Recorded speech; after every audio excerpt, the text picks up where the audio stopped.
So there are 7 things that are destroying your views on YouTube. This is a boring, non-retention edited video where we go through frameworks and strategy. If you're looking for quick advice like, oh, to succeed on YouTube, you need to follow your passion, then you're in the wrong place. In this video, we're diving into my 7 P's of underperformance. This framework here will show you the things that you can tweak in order to get more views. After that, we'll talk about one of, if not the most common issue that I find with large creators. In my consulting calls with large creators, this topic comes up time and time again. And then we're going to look at the 3 most important metrics for your YouTube success. And more specifically, what happens if you only have 2 of those metrics dialed in? How do you know if this last one here isn't optimized? If you're struggling with your YouTube strategy and your packaging, then you're in the right place.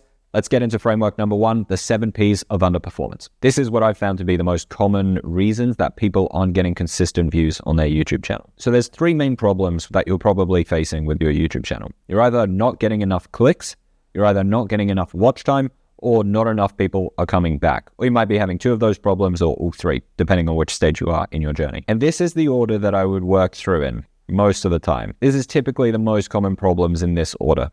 The first one is packaging. I mean, that's what my whole channel is about. This is your title and thumbnail. There's also other elements to packaging that people don't talk about, but obviously the title and thumbnail make up the vast majority of your packaging. After that, it is the people, and we're actually going to talk about that in the next slide, because this problem here is very common. I do one-on-one consulting calls with larger creators, and this is the problem that most of them are facing. A lot of them are, to be honest, facing packaging as well. But for consistency in their CTR, click-through rate, you're probably going to fix that with these 2 things here. And no one seems to think about the people aspect. And I'll dive into that in the next slides. But let's say you have a very good click-through rate and your intro isn't causing a big drop-off. That means you have probably good packaging and you have a very good people that you're trying to target here. If people aren't sticking around through the video, so if your retention graph kind of looks like, ooh, and then just slowly, fades down like that, this is probably the problems that you're facing here. The first one here is pre-production. If people click onto the video, right, and then they can immediately tell this person's just rambling, they haven't really thought this through, they're probably going to click away. People want, especially nowadays, they have a high expectation for thought out videos that are prepared. And this goes for entertainment or education. If you're doing an entertainment video, and let's say you're doing a vlog in Brazil, and your day starts with, I don't know what we're going to do today, we might go to a cafe. That's not half as exciting as watching a vlog of Brazil saying, hey, today we're going to visit these 3 locations because they are the best locations to visit when you're in Brazil. That's a lot more exciting of a video, and that comes down to your pre-production. The next thing here is post-production. This here is, you probably know what post-production is. It's editing, stuff like that. Sound effects, all of that. And then lastly, we have here the polish. This is just like, is it professional looking and like clean and, does it have that polish to it? And like I said before, you're going to start with packaging. Is that the problem? Then you'll think about people, then pre-production, then post-production, and lastly, polish before getting to these. So don't think about is my camera quality good enough? If your video is terribly planned out, my best performing video as of recording this is just a Loom video.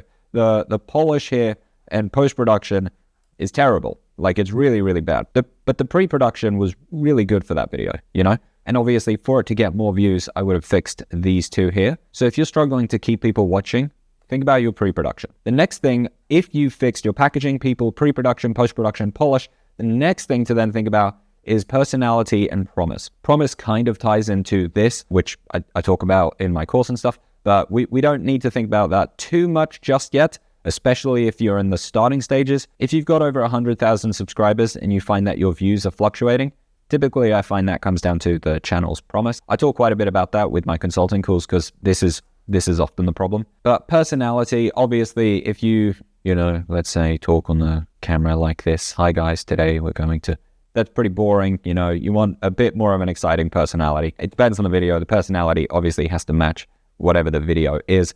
But again, you can sit through a pretty boring personality if the pre-production is amazing, if the post-production is amazing, etc. And I'm sure you can think of some pretty big YouTubers which have incredibly boring personalities, but all of this stuff here is very on point. Again, that's why it's further down in the list. The promise here is kind of just what is your channel promising to help them with? Or what is the value that you are providing with your channel? I have a framework for this called the tattoo framework, which really helps in just crafting a really good promise for the channel. because I find that a lot of people struggle with that. But as you can tell, the problem is probably your thumbnails and titles. The packaging is the first thing here in the list of the 7 Ps of underperformance. Packaging is without a doubt the most important. Obviously, I'm going to be slightly biased as a thumbnail design expert, but I'm sure you've heard every single big YouTuber talk about how important thumbnails are. By the way, if you're finding this useful and you want one-on-one help, you can apply for a coaching call below. But let's say hypothetically your packaging is on point, you've got the perfect thumbnail and title. The next reason you might not be getting views is people. So let's work on that. So this here is your total addressable market. And basically I've just come up with this very simple example here to explain to you how the total addressable market can change in order for you to get more views. Let's say you want to make a video about marketing, right? The amount of people interested in marketing, that's a very big circle. That's a lot of people who are interested in that subject. But let's say you want to talk about specifically email marketing.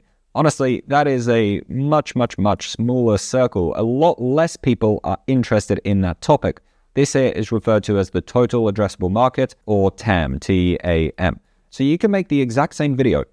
All this other stuff here is on point. You have great pre-production in all of them, post-production, polish. Your packaging's great for both of them, personality, promise. All of that stuff is perfect and nothing else changes. If one video is about marketing, its potential to get views is a lot more than if that video is about email marketing, because more people are interested in marketing as a whole than being specifically interested in email marketing. So what I would recommend is considering doing a niche disguiser. So let's just look at this email marketing example. If I made this video and it was called 5 tips for effective marketing, the total addressable market is this, a lot of people. If I said 5 tips for a more effective email marketing, the total addressable market is this. This video, 5 tips for more effective marketing, can get a lot more views than 5 tips for more effective email marketing, because a lot less people are interested in this. So if we want more views on this email marketing video, what we could do is disguise that video. We'll call it 5 tips for more effective marketing. And in the video, we'll talk about email marketing. And what you have to do then is craft a really good intro that makes sure that the people who are clicking for this understand, hey, this is part of this. You have to have good email marketing in order to do good marketing. So you have to do a really good intro so people don't immediately click away and they're like, oh, I just want general marketing advice. If they click onto the video and you say, hey, one of the most important things to understand with marketing is email marketing. It's the most underrated tool and it's going to be the most effective thing in your arsenal. If you say that in your intro, then this title here works. And as you can see, this circle is a lot bigger than this circle because all we're doing here is disguising the niche. So there's 3 main metrics that you need to care about with your YouTube channel. I mean, there's others, but we're going to keep this very simple. There's 3 main things that we should look at. CTR, which is click-through rate, AVD, which is average view duration, and we have session watch time, SWT. These 3 things are going to be the big deciders on how many views you get. But what I've found is most channels kind of have one of these or maybe 2. And if you're struggling to understand like what that problem is, I created this here. This here will hopefully help you in understanding the problem that you're facing. If you have a good click-through rate and a good average view duration, then you have what I call the dead end problem. Basically, people click and they watch, but then they leave your channel or they close YouTube entirely.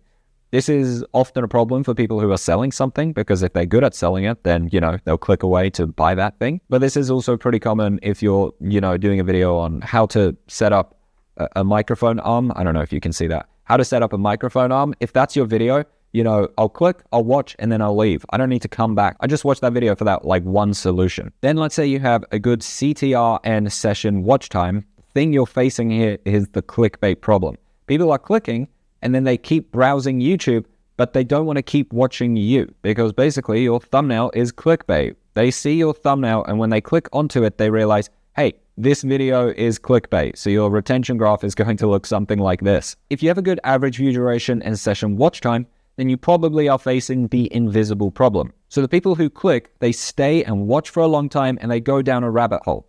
They'll click onto a video and they're like, wow, this is great. And they stay for a very long time. So your retention chart might look something like this. And then they're like, this is great. I'm going to watch another video. But the problem is you don't have very many people who are actually starting that journey. And that's because you don't have this good click-through rate. I found that a lot of channels have kind of 2 of these problems. And if you can understand the problem that you're lacking, then you know which area to fix. Do you fix your CTR, your average view duration, or your session watch time? Typically what I found is if you make good videos, and if you're like being realistic with yourself and you're like, no, I do make good videos, then these two here will probably be pretty decent. So then the thing to fix is your CTR.